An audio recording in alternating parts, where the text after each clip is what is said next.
Hi everyone, it's Don and I hope you're having a fantastic day. Well, we have some really great news for celebrity cruise lines, but I have some questions about it.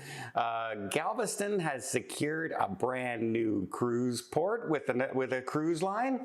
We also have a cruise ship that can't get into a port because of another ship. And you say, well, why don't they just move that ship? Trickier than you think.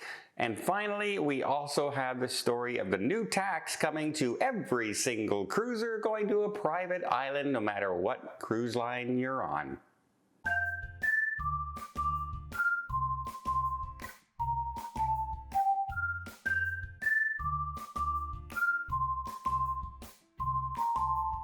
So Forbes Travel Guide is well known for going around to various locations, luxury resorts, and covers luxury 5-star travel.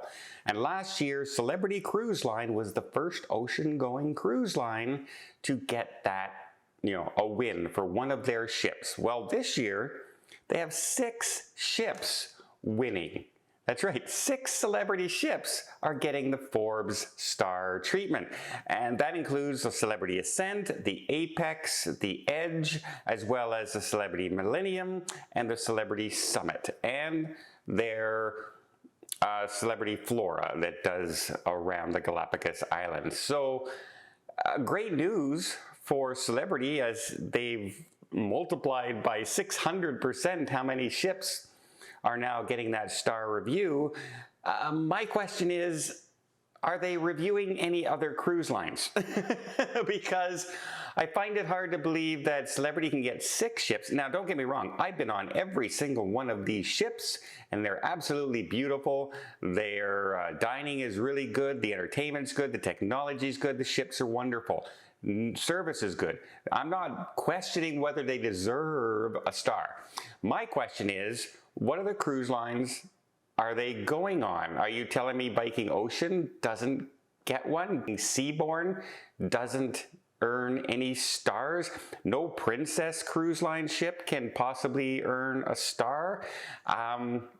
They don't say who they've gone on. You know what I mean? And I find it kind of hard to believe that with all the amazing ships, Virgin Cruise Line's new ships and stuff, that not one other cruise line has got one ship on the list. And it kind of makes me think they've chosen Celebrity and gone on Celebrity, and so far that's kind of it. But I could be wrong. I could be wrong. Maybe they've gone on 100 other ships and none of them met their standards, except these particular 6 ships on Celebrity. Not that there's, and I completely agree, the ships are great. But no other cruise line made one ship that met this standard? Not one. I kind of have to question that. Well, in Galveston, Texas, as we know, it has been growing humongous, existentially. They are just growing, and it's going to continue into the future because they just agreed on a new port in Galveston. It's finalized now. They're going to build a $100 million new terminal, as well as a new $41 million parking garage to house MSC cruises starting in late 2025, and it's a 20-year agreement between the cruise line and Galveston, saying that they will run regular cruises on a regular schedule out of Galveston, Texas for 20 years. None of this, we're going to put a cruise ship there and then maybe we'll take it away for 6 months and put it there. They'll be running ships there for 20 years solid. So that's good news for the cruise industry, more choices for people sailing out of that area of the world, and good news for Galveston as they quickly grow into one of the leading cruise ports in the United States, and if not, the world. Good on them, and congratulations on getting another brand new cruise terminal. Next we have Pino's Iona cruise ship. Well, she's supposed to get into port in Hamburg, Germany. Trouble is, there's a ship blocking her way. Well, you say, well, usually in this situation, don't they just move that ship, let the cruise ship by, and then bring the other ship back in and finish what it's doing? They really would, except this ship is underwater. The ship sunk recently.